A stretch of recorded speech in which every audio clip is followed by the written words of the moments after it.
Hello, everybody. Let me wish you all a very, very happy Jayanthi and a new year too. Most of you will agree with me when I say our real life starts only when we come to Bhagavan or He comes to us. Whatever we might have gone through on looking back, be it a bed of roses or a bed of thorns or a bed of both, as it is most of the cases, it is all worth it provided it means coming to Bhagavan. And after coming to Bhagavan, we realize that all that we have gone through has been a preparatory and a purificatory process. And after coming to Bhagavan, we also see and realize that He is ever ready to take our hand and walk with us through the land to the goal, guiding us and lighting the path. We are gathered here to know about the Advaitic content of Aksharamanamale. I would rather say the entire Aksharamanamale is the quintessence of Advaita, each couplet resounding with the full force of the Aparoksha Anubhuti, the direct and non-mediated experience of a jnani. Once a devotee asked Bhagavan to explain the meaning of Aksharamanamale. Bhagavan said, he paused for some time and then said, it came from within without any premeditation on my part.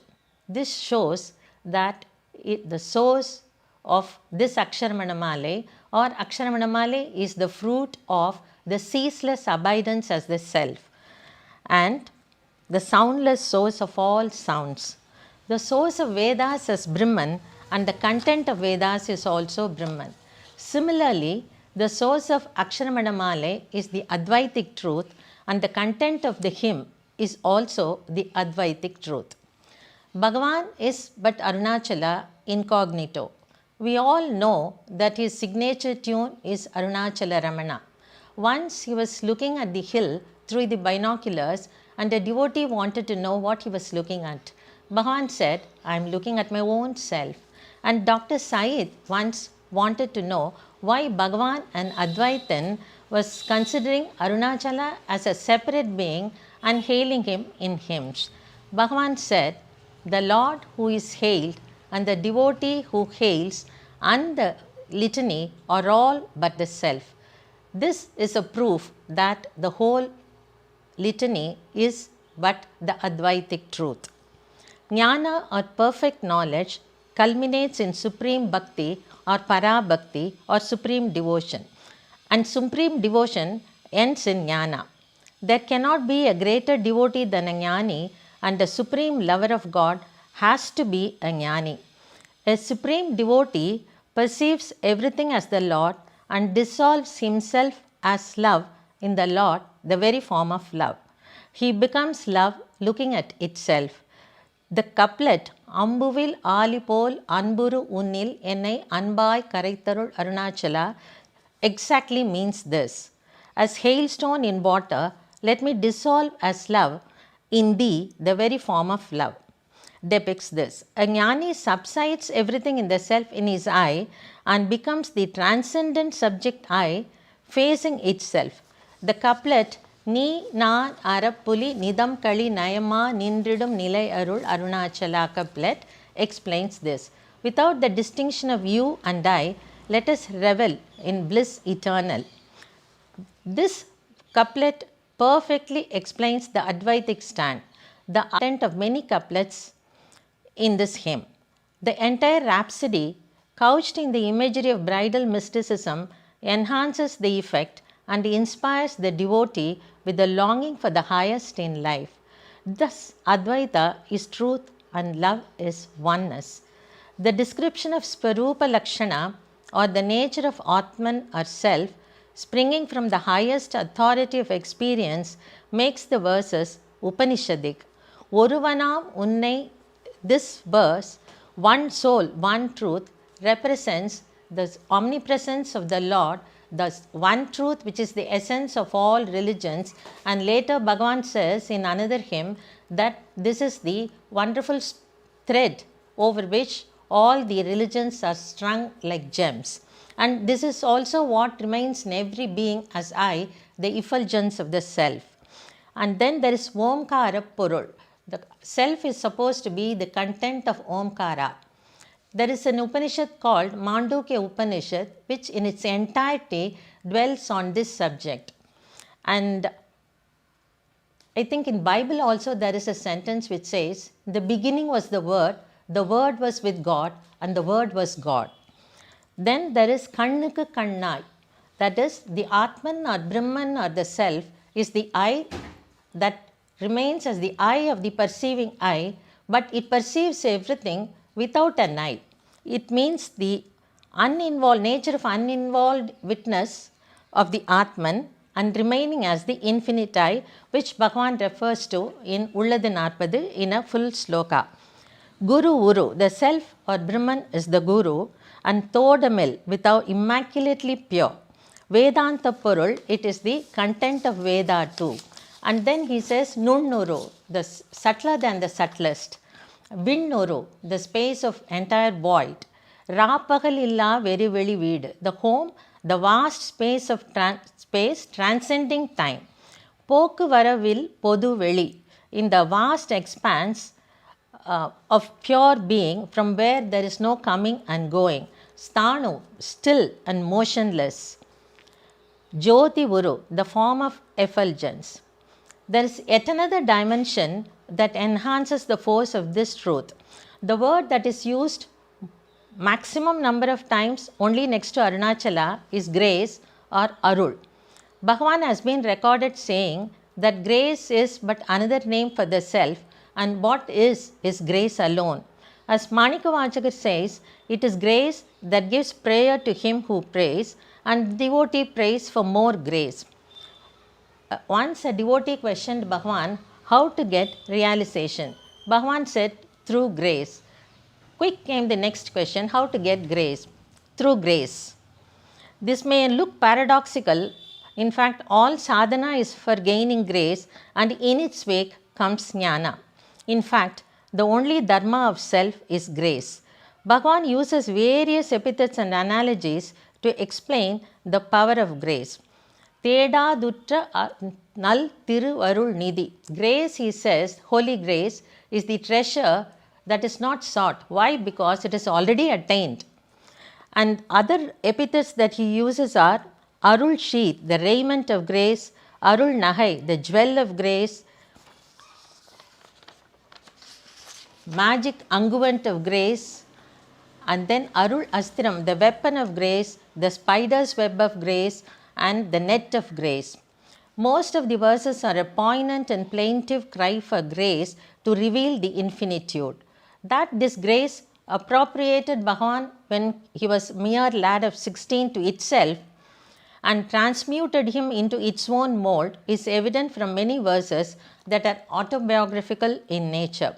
That the office of grace henceforth was made also his mission in life is now evident from the experiences of devotees, legion in number. Arunai என்று எண்ணையான் அருட்கண்ணி பட்டேன். The moment I thought of Arunachala, I was caught in the net of grace. பெயர் நினைத்திடவே பிடித்து இழுத்தனை. The moment I thought of you, you drew me to yourself. அகம் புகுந்து ஈர்த்துன் அககுகை சிறையாய் அமர்வித்தாய். You entered my mind and kept me a prisoner in the cave of the heart.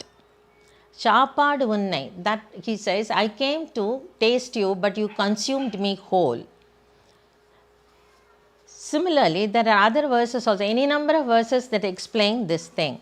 The fragrance of infinitude emanates from verses depicting this aparoksha anubhuti, the non-dual experience of Atman and Brahman, especially in verses 42 and 43. Without knowing the Tat and Tvam of Mahavakya, I became Shiva. When a person realizes the self or Brahman, he becomes one with that. But in Bhagavan's case is the rarest of rare cases, as the verse Nanile Nadida Nanai Vondini. Thou, uniting me, stood as myself. There is a difference between these two, which is clearly explained by Kabir in a Doha. He says, how to spot the drop that has become the ocean, how to spot the ocean that has become the drop. Bhagavan later used to remark, The event in his case was like a huge elephant entering a small hut. Only the elephant remained and the hut was gone forever. But Bhagavan, out of infinite compassion, delineates the path to the heaven of bliss and awareness and warns us of the obstacles that one has to steer clear of. The subject, the awareness of being the I in one, is objectified and is seen as the world. The verse Tirumbi Aham Tane Dinam Ahak Kankan charters the path and His grace lights it up for us. With an inward turned mind, one should ever seek with an inner eye the self. The obstacles are the mind that gives the slip to the self and roves in the fields of senses, the marauders of five senses, the many defects including lowliness, past deeds and their latencies, absence of scriptural knowledge, the thought waves, serpent venom maya, craze for the world, and most importantly, Baudhigamam Udal Patru, the attachment to the body or the I am the body idea. The pilgrimage, and the goal are all myself.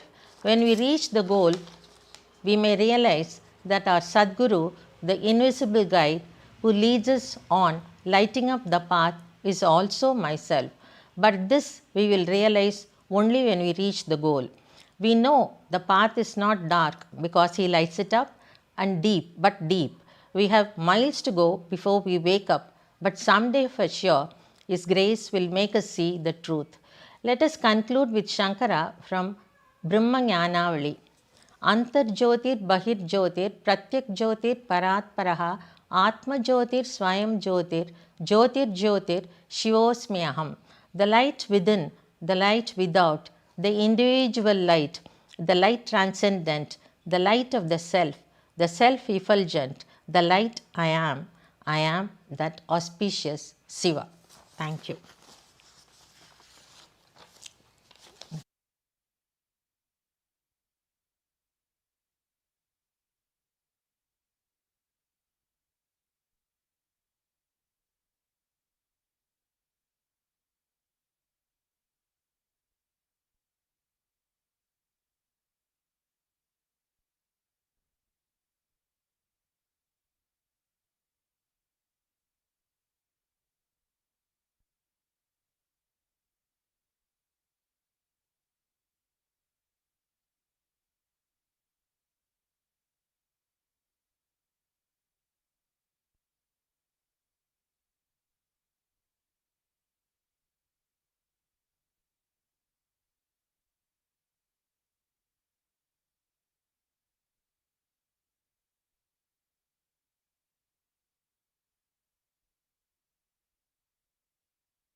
Om Namo Bhagavate Sri Ramanaya.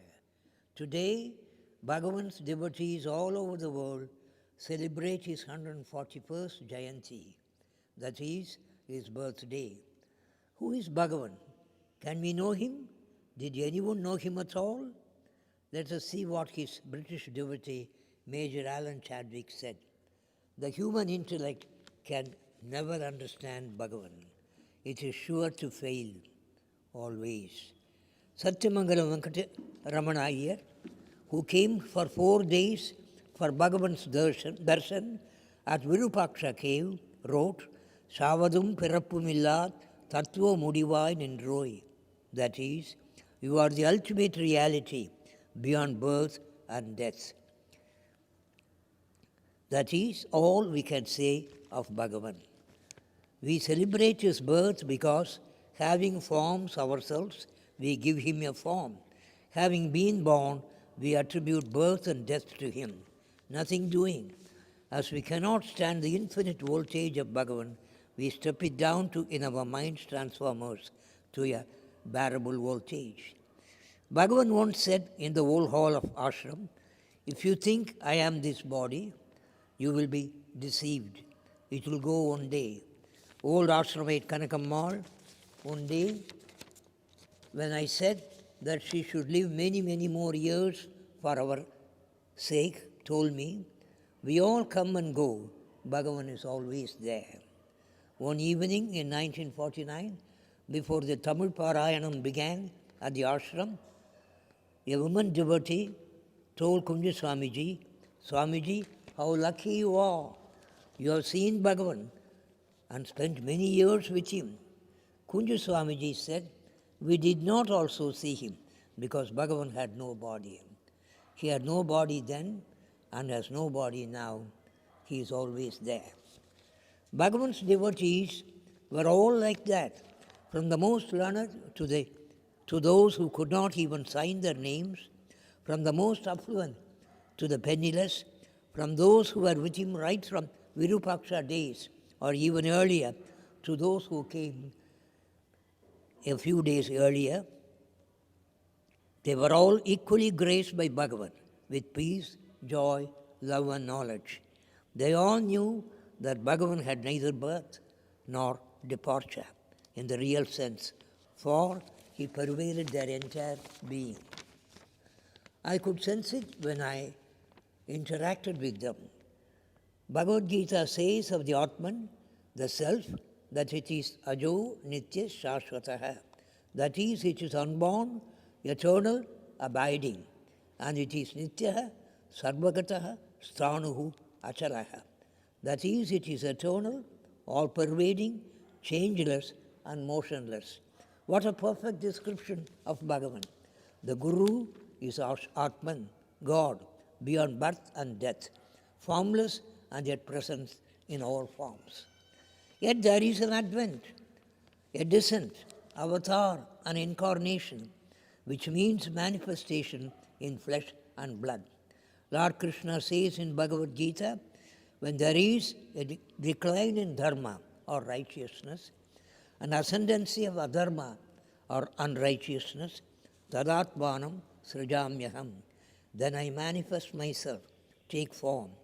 Bhagavan, the infinite, unborn, came in a human form. Kavyakanta Ganapati Muni, the great poet devotee, who named the young silent Swami at Virupaksha cave as Bhagavan Ramana Maharshi, because being a man of amazing intelligence, intense penance, and perfect knowledge of the scriptures, he saw with his illumined eyes the uniqueness of the young sage. He says in his Sri Ramana Chattvarimshat, 40 verses on Sri Ramana, now when righteousness has been destroyed and the three worlds are in the turmoil of evil, when people vainly bandy about knowledge as mere words, and the very existence of the Supreme Lord, the Father, is in vacillation, who else but you could be the refuge of good people, O peacock born in the guise of man? Ganapati Muni saw Ramana as the incarnation of Lord Subramanya, Kartikeya, Skanda, Muruga, who rides the peacock.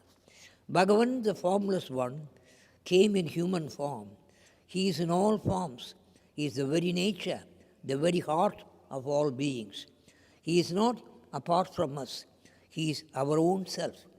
Bhagavan came in the human form to show men their divine nature.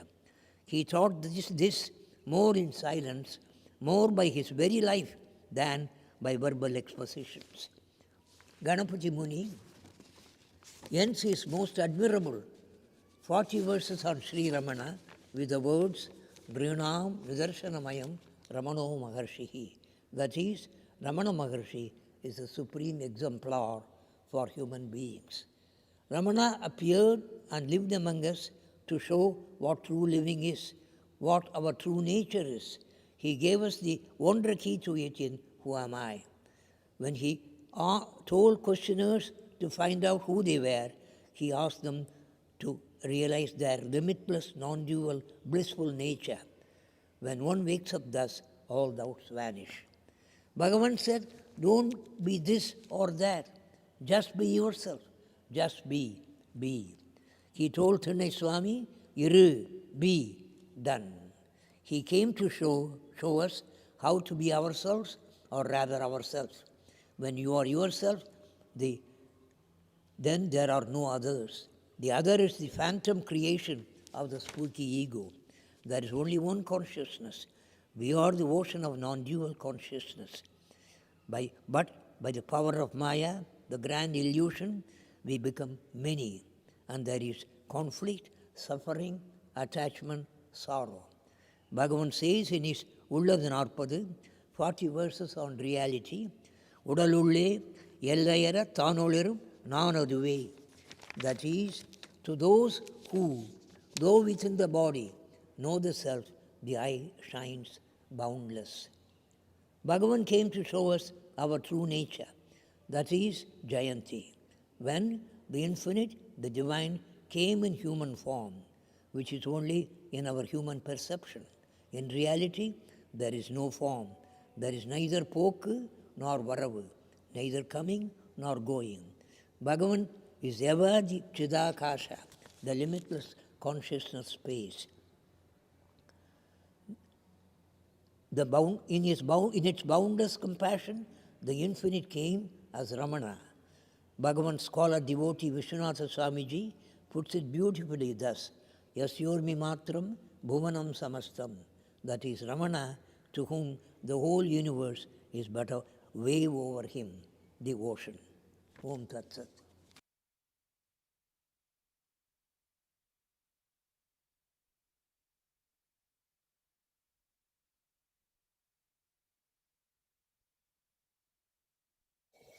Okay. Well, my first memory is still as vivid today as when we came. I was just 5 years old, and my mother had arrived from. My parents had been staying in Kashmir. Then my father had gone back to Bangkok where he was working, and she came here because a friend of ours, David McKeever, had built a house, and McKeever worked in Bombay. So he'd said, all right, you can stay in our house. And she was told, you can't take anything, any gift except fruit, flowers. That's it. So my sister was a babe in arms. My brother could barely walk. So she was holding on to him and holding on to her. And she gave me the tray, and I staggered into the hall with this, and it felt like huge. And on it was some oranges and some Malay, something. And I walked in and I looked around. I didn't know what to do with this thing. And Bhagavan was sitting there on the couch. So he pointed to the stool that was by his couch. It was a low square table, you must know. So I thought, okay. So I went and sat on it, carrying my tray. And I had my back to Bhagavan, and I was staring at everybody around. And people started to laugh. And I didn't mind. I didn't think they were laughing at me. Good, everybody's laughing. And Bhagavan said, she's making an offering of herself. I never forgot that. The first time there, first time in the hall. But we used to go there, as children. We never discussed, is he a great man? Is he this? Is he a rishi? It never occurred to us. We just knew that Bhagwan was Bhagwan. And everything, every piece of news, every new toy, every bit of interesting information, everything that we'd go and tell him about it, and then we'd go off and play up the hill or somewhere. But it was natural. And sometimes we'd say things like, that doesn't seem fair, whatever has happened, animals fighting, whatever it is. We better go and tell Bhagwan about it. And we'd go off and tell him about it. That's why we spoke good Tamil in those days, because Bhagwan he could understand English very well, but he didn't speak.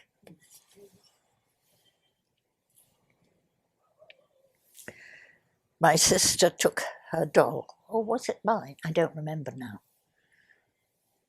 And for Christmas. And he was looking at it gave just as much attention as adults asking philosophical questions, he would listen and answer. Showed him the doll, and he said, "Look, the eyes open and close." And he was singing, and very nice, gave it back. I took a book I got called the Mother Goose book, full of nursery rhymes. And it was falling to pieces a bit, so he gave it to, what do you call, Moni's something who was there and who used to open the letters and the newspapers and all of that. And he gave it to him, and he said, "Get it rebound." So I left it behind somewhere. I lost it. Anyway, what else? More memories. There were those 3 big rocks on the way, on the hill path. And the 3 of us used to play. Each had a huge rock as an afternoon's play.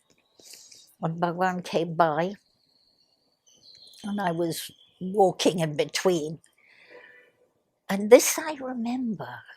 I looked at him and I suddenly thought, "I really love you so much." I told him, "Bhagavan, I love you so much." And everybody around said, and I thought, oh dear, they think I'm a good, sweet girl, and I'm really not. And Bhagavan knows that. So I said to him, "Yeah, but I love the monkeys too." And he knew what I meant. He smiled. But of course, there was a lot of shock horror, you know. How can she talk about loving Bhagavan and loving monkeys in the same breath? But anyway, we never thought that there would ever be an end, a time when he wasn't sitting there to listen to us. Of course, one doesn't as children.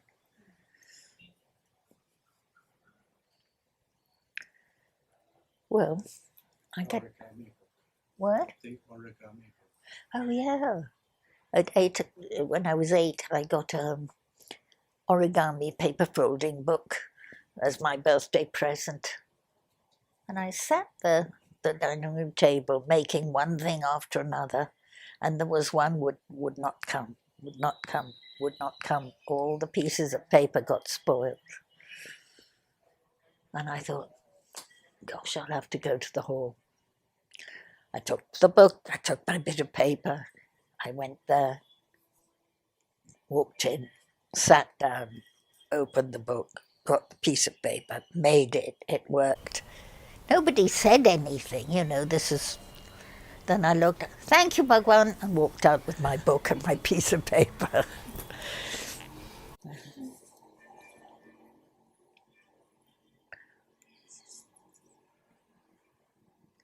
I don't think there were many other children here then.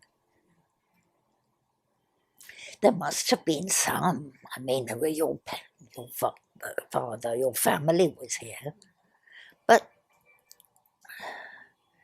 I think we stood out because there were no other Western children, you know. But we all blended in, and we spoke Tamil then quite fluently and much better than now. And what else? Your mother used to wear sari. Oh yes, Yes. my mother was absolutely devoted. My father, when he first came, apparently, he wasn't sure. And after he met Bhagavan, he became completely sure. Then he was a devotee till he died. We were very lucky. I didn't always think so. There was a time that I thought, you know, here I look different, but I feel at home. If I go abroad, if I go to England, I feel different, but I look at home. It's very confusing because I can never belong here. Everybody will always call me Melegare. And I can never belong there because I don't know what they're talking about half the time.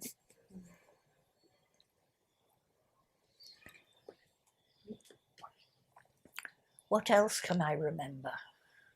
The lady whose husband died. I can remember that, yes. Every foreigner came to our house because between them my parents spoke a number of languages. My mother was Polish and she spoke German and French, and it was tense like this. She was wound up like a... Anyway, she talked for a bit and I was busy creeping out and running off.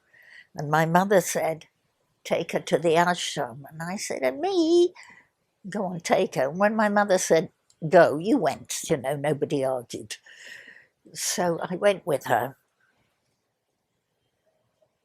And I went to the hall and I said, go in there. And I ran off because I was very uncomfortable with her. You know how some people, when they're in a state of tension or fear or whatever it is, you can't be in their presence. Anyway, I pointed her to the hall, and then the lunch bell went sometime later, and I thought, oh God, I've got to take her home again. So I went back to the hall, and there she was. She was a piece, and I couldn't believe it. I couldn't believe that this was the same woman that I couldn't bear to be near a couple of hours ago. So I wanted to ask her what Bhagavan had said, because I thought to myself, whatever he said to her, I didn't doubt for a minute that he could make her better, but those words must be the most important words in the world. They've changed this woman completely. What are they? What did he say? And in those days, it wasn't like now when you would walk up to anybody and ask them anything. We were anyway, I thought, my mother will ask her, then I'll find out. So we came home. And my mother did ask her, and she said, nothing. She had her list of questions because she wasn't going to be fooled by any fake guru. And she took out the list of questions, and he looked at her, and he looked so compassionate. And she suddenly thought, it doesn't matter. Left the list of questions and came out. But every time Bhagavan performed a miracle, which that was a miracle, it was always in such a laid-back way that you could say, it could be anything. That was like the story of the monkeys, when the monkeys used to cling to the window next to his couch. And he read in the papers that they were sending a van round to collect monkeys. They were all being exported to the United States for experiments. And he read this, and he looked up. The king monkey was sitting there, clinging to the window, and he laughed, and he said to this monkey, you see that? You better take your tribe away, They may be coming to catch you. And they came, and there wasn't a monkey. Not one monkey in Tiruvannamalai. There again, it could have been just chance. It could have been the monkey decided to go away. Nothing was done as with a splash. It was all very low-key.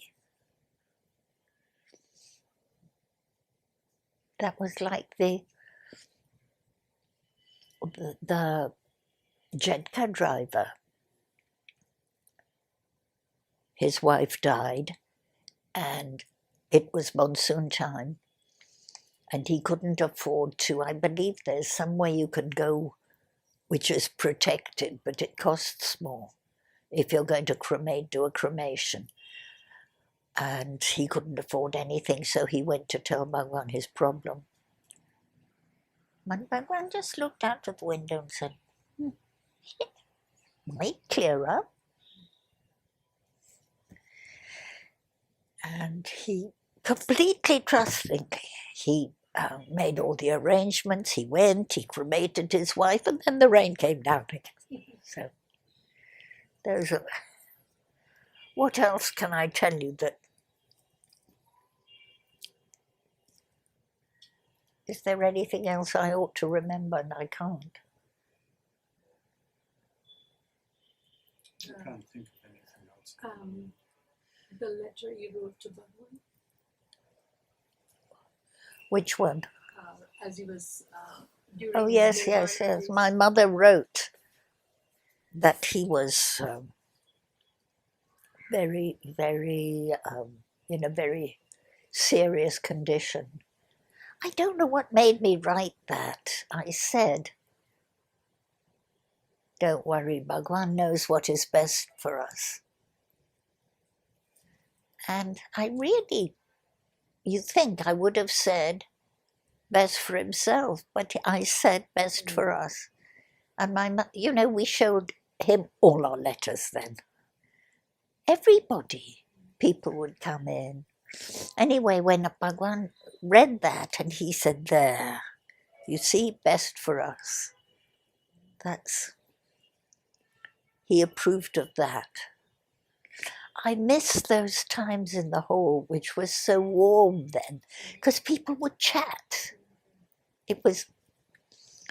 I think it's a more Indian thing. We meet and everybody together and people talk about things and stories of life and the ups and the downs and this and that. That one sentence has given me courage to do whatever I needed to do and so on. Because he doesn't. I mean, he's there. He's there. I know that if we remember him, he doesn't interfere though. He doesn't change the way things must happen and the way things fall out to make things different or better for us, but he will help you if you ask for help. He will help. I don't know. I feel that if Bhagavan gave one tiny fleeting thought to something, something would happen. I think once, I don't know who it was, it might have been Savadikari, your great-grandfather, yes? Who was, poor man, he was worried, so worried about money. And somebody mentioned it to Bhagavan, who said, if I gave one thought to money, you wouldn't know where to put it. But there was one time when, for the Jayanthi, I think, somebody had forgotten to order fruit, and there was no fruit served. And the fellow who was in charge, I believe, of ordering and had forgotten to order it, ran to Bhagavan and told him,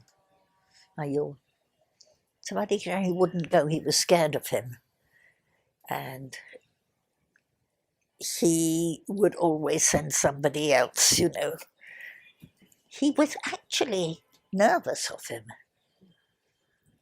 And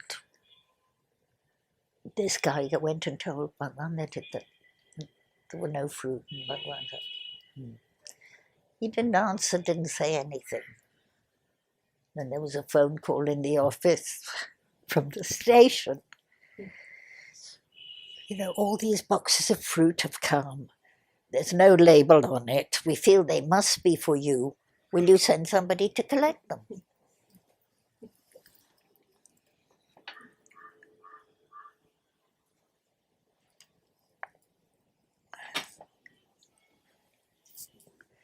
Funny, we used to go and they used to go and show him their new clothes, and he would notice for himself if somebody was doing something different, whatever.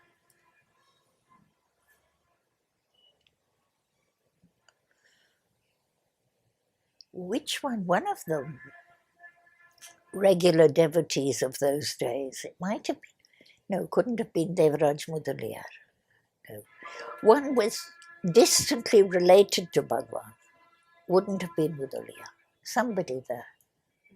And they had relatives and would talk to them about, this one is going to marry that one and somebody is going to do this and that and the other, all of these stories. Yeah. Well, you talking about Adam reminds me that he got some sweets. Somebody gave him some sweets. And we used to go to Bhagavan, tell him everything in those days. So he went, and he went to show him something. And he says, I've got some sweets. And Bhagavan said, he said to Bhagavan, do you want one? And Bhagavan said, are there enough for everybody? Like we were talking about the other day. And he said, no, but you can have mine. And he took it out of his mouth and he put it in Bhagavan's hand. Can you imagine all the old brothers? Ayo! And Bhagavan said, never mind, you eat it, and gave it back to him. And that was the end of that. But that was always, are there enough for everybody? Otherwise he wouldn't take. I wonder if he would have eaten this one. He brought along.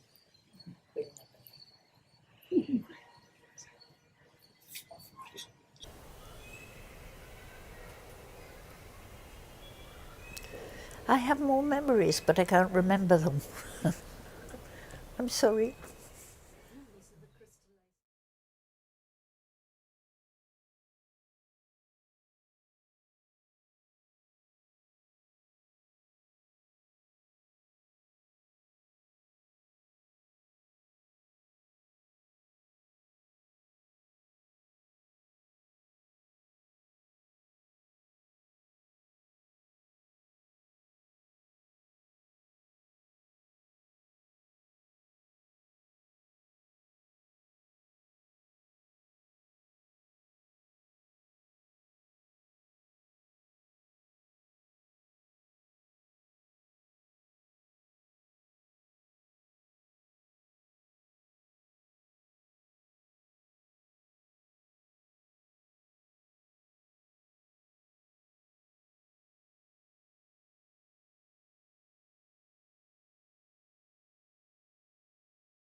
is Arunachala?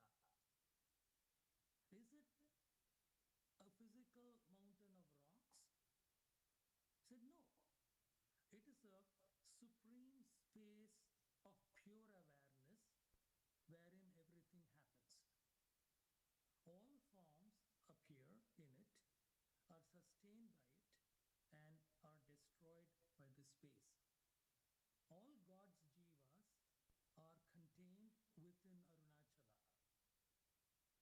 And Arunachala is ever shining, dancing in our heart as our pure sattva, the self. Professor Swaminathan has translated a Tamil verse from Duruvachakkovai, verse 259, very succinctly and poetically. Thus, I'll read it out. Quote, "You cannot know or measure that. One without a second, perfect whole.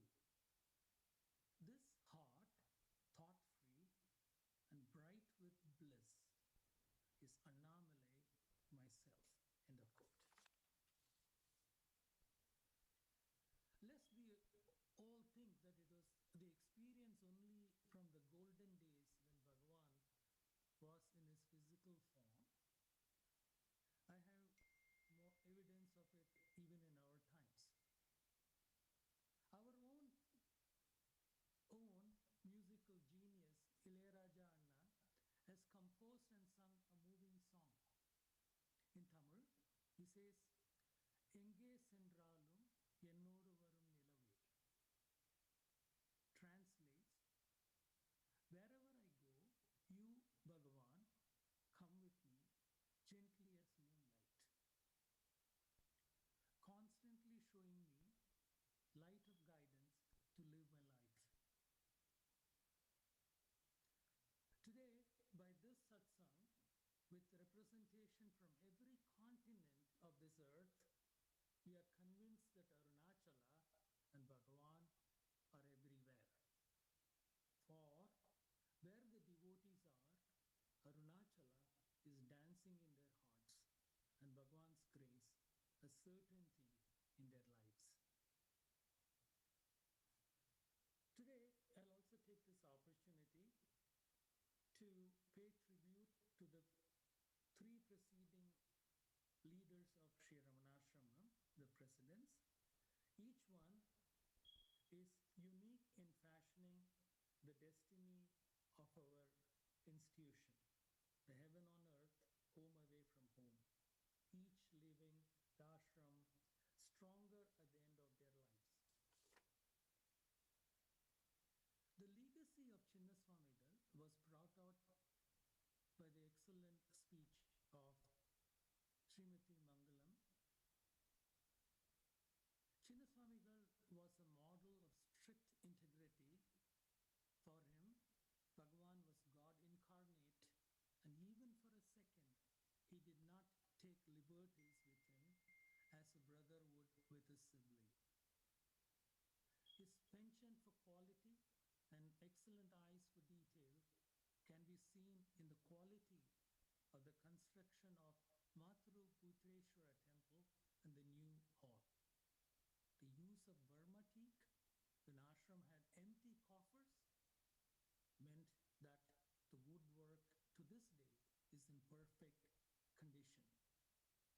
Devotees still marvel at the quality of the stone carvings. The sound acoustics are second to none. He had a perfect sense of history and its preservation. Just the acts of acquiring the birthplace of Sri Bhagavan in Tiruchuri and the house where Sri Bhagavan attained self-realization at Madurai are enough for a lifetime of legacy. His sadhana was, however, to be toiling away in the office, completing mundane tasks, while the highest spiritual miracles were happening a few feet away.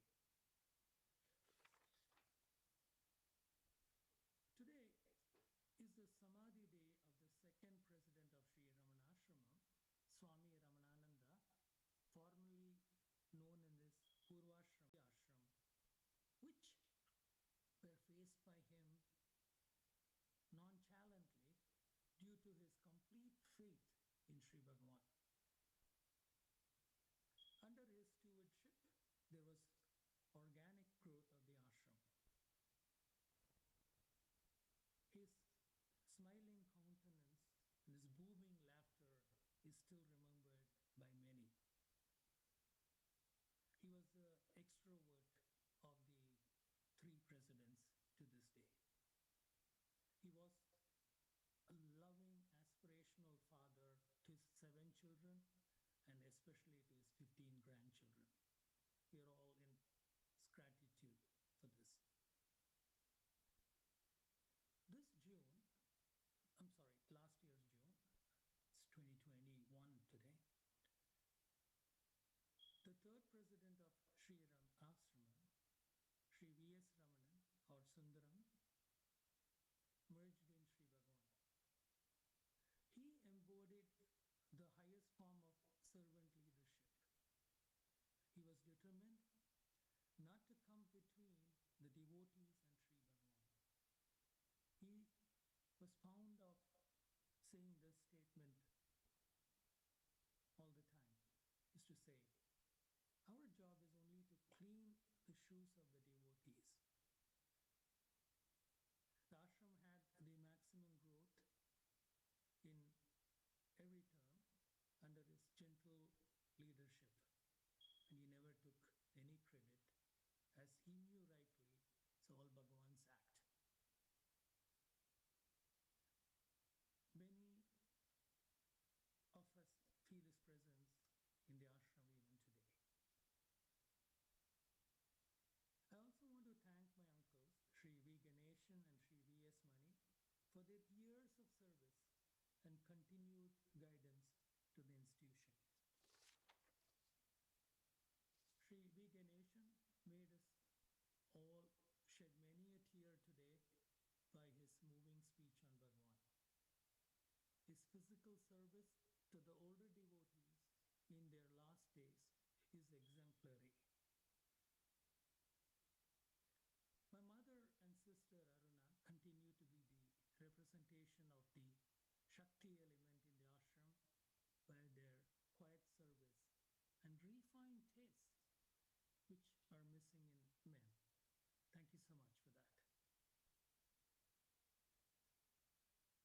The role of the technical team in bringing this function across various time zones, across every continent in the world, is nothing short of miraculous. Where are limitations of time and place for such people? We can plan a 48 hours or even 72 hours online satsang, Mohanji, the next time with such talent.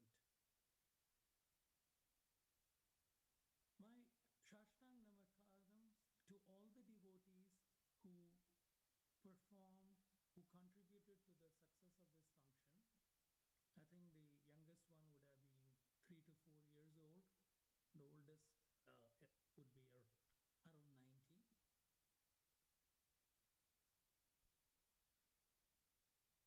I'm especially in awe of the performance of all children today.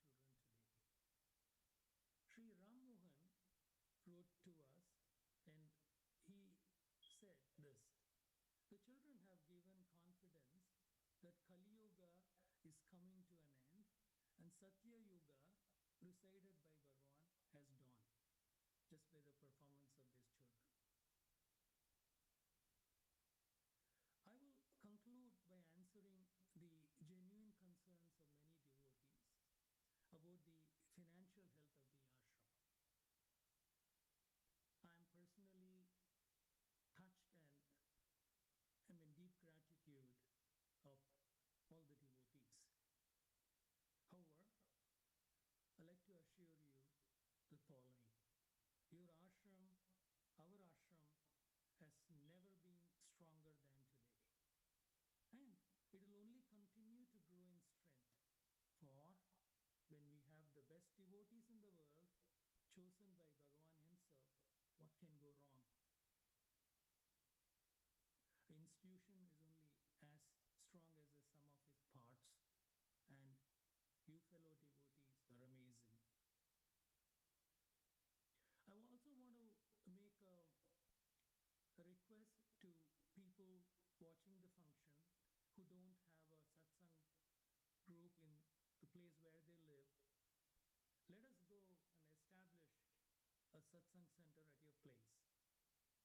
I assure you of any help from Ramanasramam in the establishment of such satsangs. I'll personally come to visit you.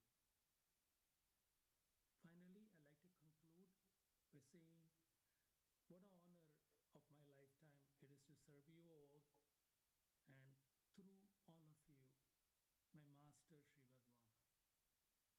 Om Namo Bhagavate Sri Ramanaya. Thank you.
அவள் of பண்ணியிருக்கா.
शरणागति परना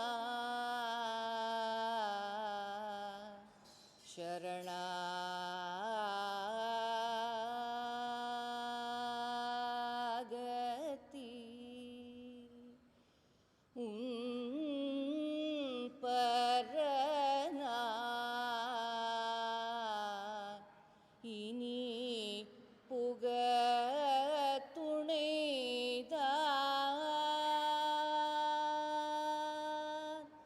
ஏது நீ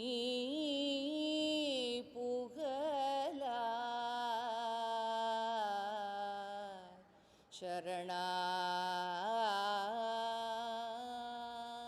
शरणागति इनी पुग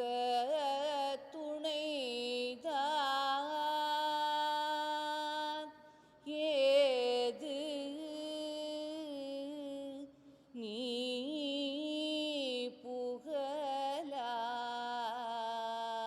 புகழாய்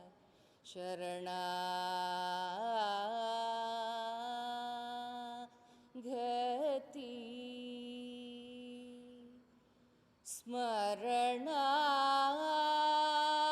स्मरणागति पल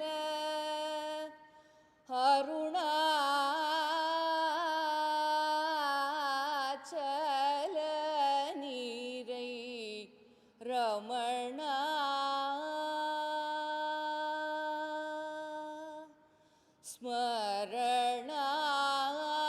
स्मरणागति पल अरुणाचल नीरै रमणा करुणा वरुणा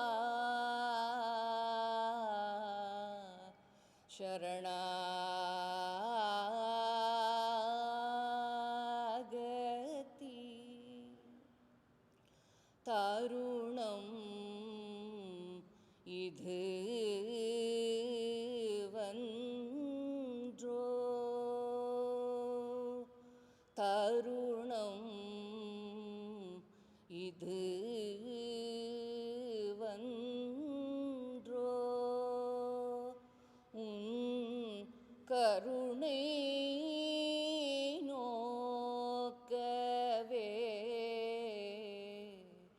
கால ஹரணமாக்கிடில் ஹா ஹா ஹா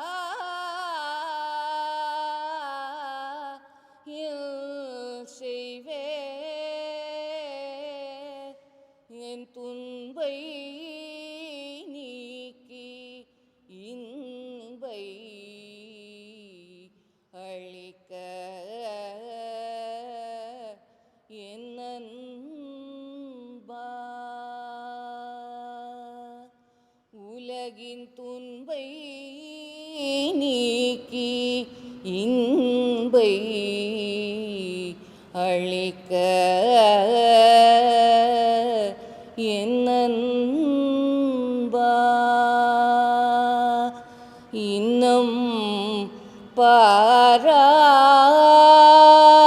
பாராமுகம் என்ன தாழாதையா ஸ்ரீவேதியா இன்னும் பாராமுகம் என்ன தாழாதையா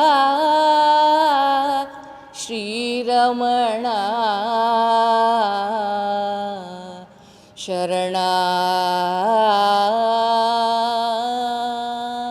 शरणागति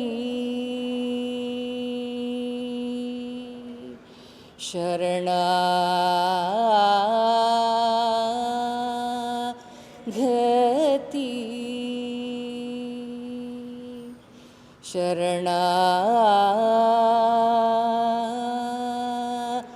शरणागति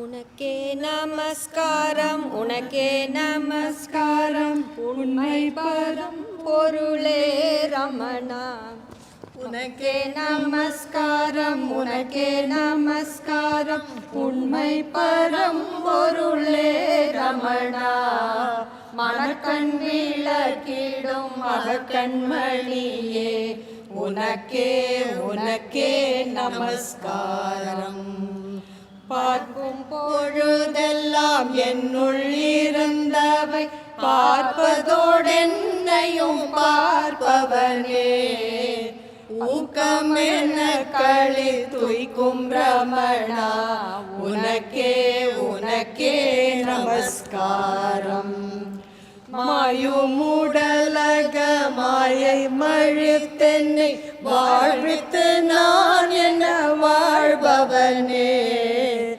ஓயும்படி கென்னை உண்ணும் ரமணா உனக்கே உனக்கே நமஸ்காரம் எல்லா பொழுதிலும் எல்லா இடத்திலும் எல்லாமா என்னுள் இருப்பவனே எல்லா பொழுதிலும் எல்லா இடத்திலும் எல்லாமா என்னுள் இருப்பவனே உல்லாசமாய் உலாவும் ரமணா உனக்கே உனக்கே நமஸ்காரம் உல்லாசமாய் உலாவும் ரமணா உனக்கே உனக்கே நமஸ்காரம் உனக்கே உனக்கே நமஸ்காரம் உனக்கே உனக்கே நமஸ்காரம்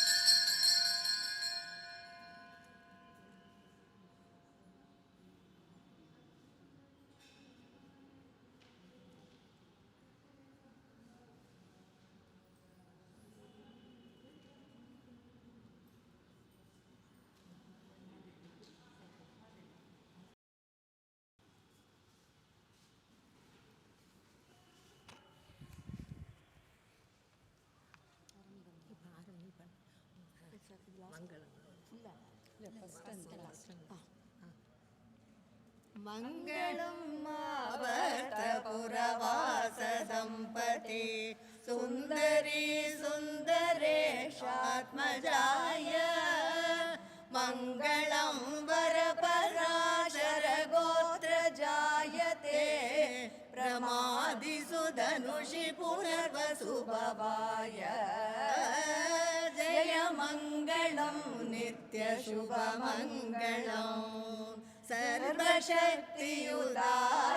सर्वसमभावाय सर्वलोकैकहितसाधकाय साधु सद्गुरुवर्य रमणाय भगवते वादसेवक रामपावनाय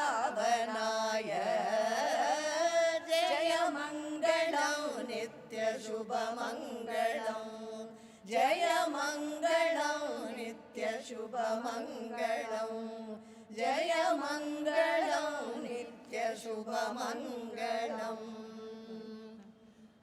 வாழ்க ஸ்வயம் பிரகாசம் வாழ்க வாழ்கவே சூழ்க சுத்தாத்ம சக்தி சூழ்க சூழ்கவே வாழ்க ஸ்வயம் பிரகாசம் வாழ்க வாழ்கவே சூழ்க சுத்தாத்ம சக்தி சூழ்க சூழ்கவே.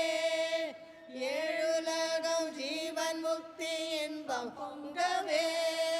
ஏழுலகம் ஜீவன் முக்தி இன்பம் பொங்கவே.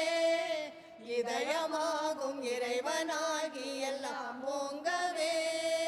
இதயமாகும் இறைவனாகி எல்லாம் ஓங்கவே. வாழ்மனதகந்தை வாழ்வு பாழ்பட்டொழியவே. வாழ்மனதகந்தை வாழ்வு பாழ்பட்டொழியவே. பரமசச்சிதானந்தாத்ம பால் பொழியவே. பரமசச்சிதானந்தாத்ம பால் பொழியவே. வாழ்க ஸ்வயம் பிரகாசம் வாழ்க வாழ்கவே. சூழ்க சுத்தாத்ம சக்தி சூழ்க சூழ்கவே. தட்டில்லாத நித்ய ஜீவ தத்துவமோங்க. தட்டில்லாத நித்ய ஜீவ தத்துவமோங்கவே. தன்மயத்தில் சின்மயம் தழைத்திலங்கவே. தன்மயத்தில் சின்மயம் தழைத்திலங்கவே. எட்டு திக்கும் அம்ச சோகம் எதிரொலிக்கவே. எட்டு திக்கும் அம்ச சோகம் எதிரொலிக்கவே. எல்லாம் பிரம்மம் என்னும் உண்மை இறைவகிக்கவே. எல்லாம் பிரம்மம் என்னும் உண்மை இறைவகிக்கவே. வாழ்க ஸ்வயம் பிரகாசம் வாழ்க வாழ்கவே. சூழ்க சுத்தாத்ம சக்தி சூழ்க சூழ்கவே. வாழ்க பிரகாசம் வாழ்க வாழ்கவே.